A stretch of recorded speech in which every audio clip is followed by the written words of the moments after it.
Si les locaux de la pépinière sont pour l'instant vides, les élus, eux, sont déjà ravis.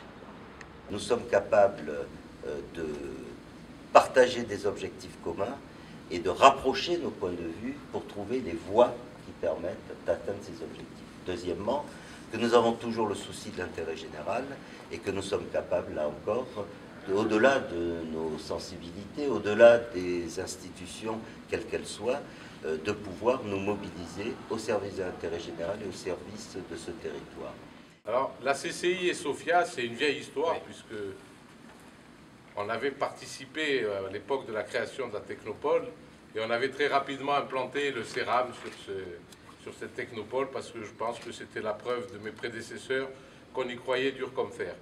Aujourd'hui, on franchit une étape supplémentaire, parce que vous savez que la vocation de notre Chambre de commerce et d'industrie, c'est d'accompagner les entreprises dans leur développement tout au long de leur vie, et puis de travailler à l'attractivité de notre territoire. Donc j'aurais la faiblesse de penser que pour Sofia Antipolis, ça se fait ici et maintenant.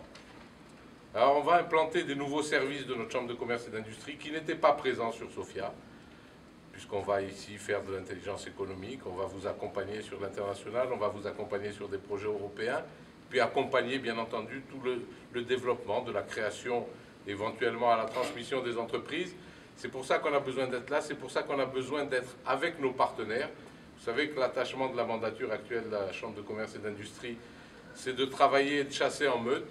Eh bien, la meute, elle se constitue ici, avec nos collectivités territoriales, bien sûr, mais avec les pépinières, avec les incubateurs, avec tous nos partenaires que sont Envrac, l'université, les pôles de compétitivité, le club d'entreprise, les différents clubs d'entreprise. Quand on regarde les chiffres, Sofia avance depuis plus de 40 ans. Alors, quand on fait 3% de progrès sur 30 000 collaborateurs, puisque le sénateur Donis parlait des collaborateurs des entreprises, c'est mieux que de faire 10% sur 500 collaborateurs dans d'autres technopoles de notre région qui n'ont pas le talent ni les compétences que l'on a à Sofia Antipolis.